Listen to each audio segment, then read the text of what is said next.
pagi anak-anak semua. Sebelum kita memulai pelajaran pada hari ini, alangkah baiknya kita mulai dengan berdoa agar pelajaran kita hari ini diberkahi. Berdoa menurut agama dan kepercayaan masing-masing, berdoa mulai.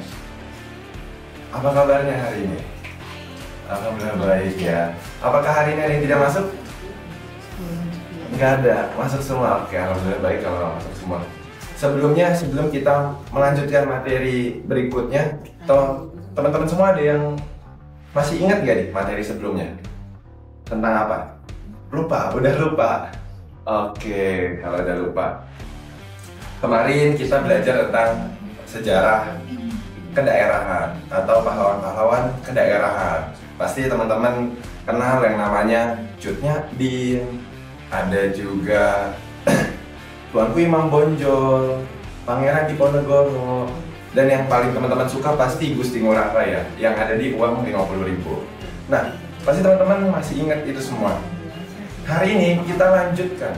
Setelah kemarin kita belajar tentang sejarah kedaerahan, bagaimana dulu Indonesia berjuang melalui daerah-daerahnya masing-masing. Hari ini kita belajar tentang pergerakan nasional, di mana kita sudah belajar dan juga sudah mengenal yang namanya nasionalisme. Oke, ini saya singkat SPNI, Sejarah Pergerakan Nasional Indonesia. Oke, apa sih yang melatar belakangi sejarah pergerakan nasional Indonesia dan bagaimana orang-orang Indonesia sudah bisa mengenal yang namanya nasionalisme atau rasa cinta kepada tanah airnya. Oke, mulai dari latar belakang. Apa yang latar belakanginya? Ada yang tahu? Yang latar belakanginya? Ya betul, latar belakangnya adalah yang pertama, politik etis. Apa itu politik etis? Politik etis adalah budi. Seperti politik balas budi, yaitu balas kebaikannya Belanda kepada Indonesia yang memberikan 3 program utama, yaitu edukasi, transmigrasi, dan irigasi. Nah, dari program edukasi lah masyarakat pribumi, rakyat jelata bisa sekolah, bisa mengenal yang namanya baca, tulis, dan hitung, sehingga pikirannya bisa menjadi terbuka. Selanjutnya, ketika orang-orang tersebut sudah bisa membaca dan pikirannya terbuka, maka mereka punya yang namanya rasa sempit. Dan juga mereka punya kesadaran, yaitu sadar akan penjajahan.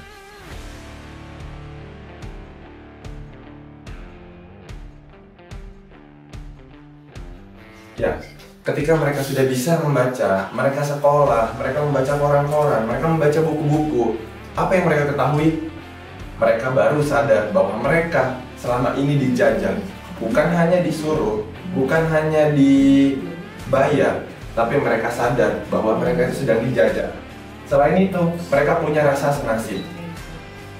Kenapa punya rasa senasib? Karena nasib dia dengan tetangganya, dengan orang-orang di daerah-daerah lainnya, di Nusantara lainnya, itu sama. Maka mereka punya rasa senasib dan punya tujuan yang sama. Selanjutnya ada fase-fasenya. Fase pergerakan nasional. Ada 3 fase. Yang pertama itu fase pembentukan. Yang kedua fase non-kooperatif. Dan yang ketiga itu fase kooperatif. Oke, di masa pembentukan ini banyak sekali terbentuknya organisasi-organisasi dan juga partai politik. Ya, terbentuknya organisasi dan partai politik.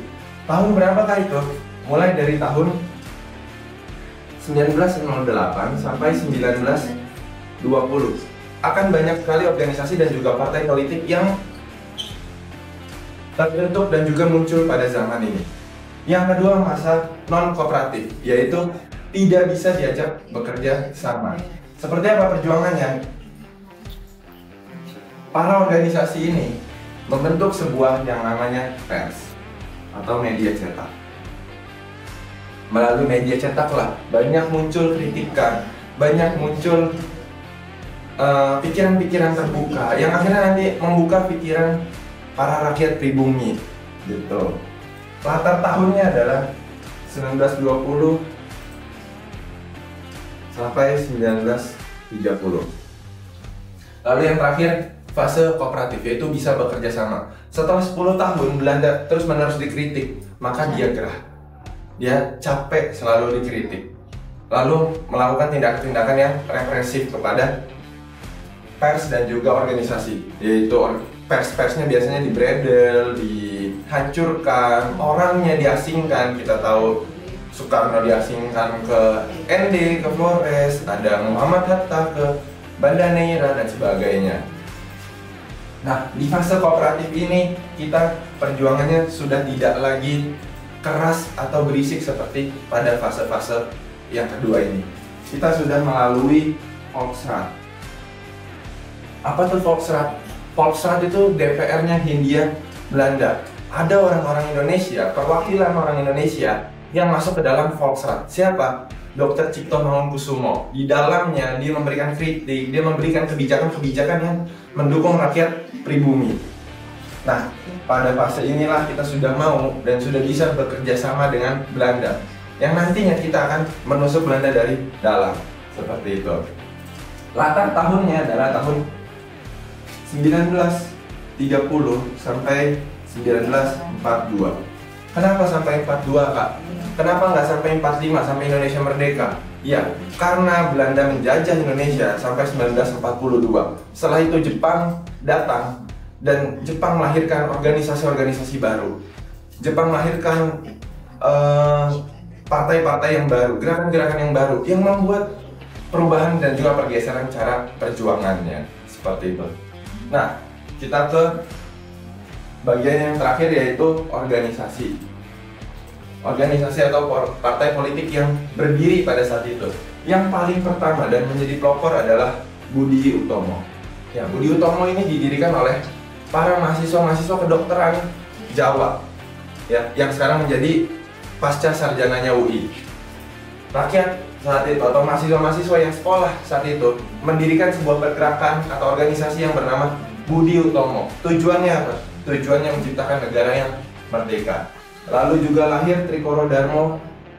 Trikoro Darmo ini sama mahasiswa-mahasiswa kedokteran Jawa hari itu, yang orang Jawa itu membuat sebuah organisasi namanya Trikoro Darmo yang kedepannya menjadi Yom Java.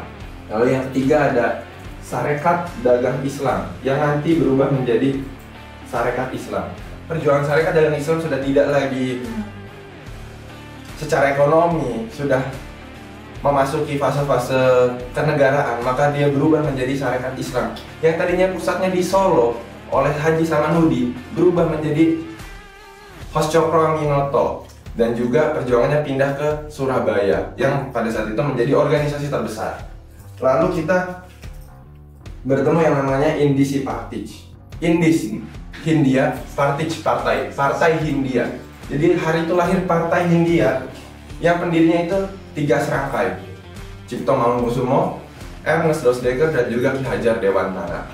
Lalu nanti kita kenal pergerakan-pergerakan Islam lainnya seperti MU atau Muhammadiyah, ada NU, Nahdlatul Ulama di 1922, Muhammadiyah di 1912. Lalu kita kenal nanti ada PI, Perhimpunan Indonesia, yang diketuai oleh Subondo Joyo Puspito pada hari itu juga di Belanda, di University of Leiden.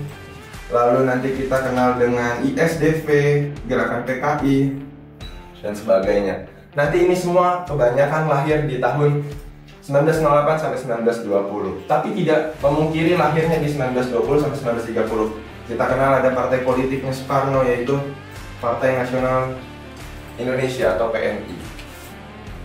Ini semua adalah organisasi atau juga partai politik atau bisa disebut mesin-mesin pergerakan nasional yang memunculkan rasa nasionalisme kepada bangsa Indonesia, sehingga bangsa Indonesia hari ini bisa merdeka dan juga bisa bebas dari kolonialisme dan juga imperialisme gitu. Oke, sampai saat ini teman-teman semua ada pertanyaan? Oke, kalau memang tidak ada pertanyaan, saya simpulkan ya sedikit, yaitu sejarah pergerakan nasional Indonesia. Kita mulai dari 1908 sampai 1942 dengan latar belakangnya politik etis, ya. Lalu mereka punya sadar akan penjajahan. Lalu ada fase-fasenya, ada 3 fase: pembentukan non kooperatif dan juga kooperatif. pembentukan di mana banyaknya lahirnya organisasi non kooperatif, yaitu tidak bisa diajak bekerja sama. Kooperatif artinya bisa diajak kerja sama, di mana kita masuk ke dalam Foxtrot. Lalu di sini ada beberapa organisasinya. Yang paling utama dan menjadi pelopor adalah Budi Utomo. Oke, teman-teman, tidak ada pertanyaan lagi. Kita akhiri pelajaran hari ini. Sebelum menutup pelajaran hari ini, alangkah baiknya kita tutup dengan doa. Berdoa menurut agama dan kepercayaan masing-masing. Berdoa dimulai. Oke, berdoa selesai. Akhiri, wabillahi taufiq wal hidayah. Assalamualaikum warahmatullahi wabarakatuh.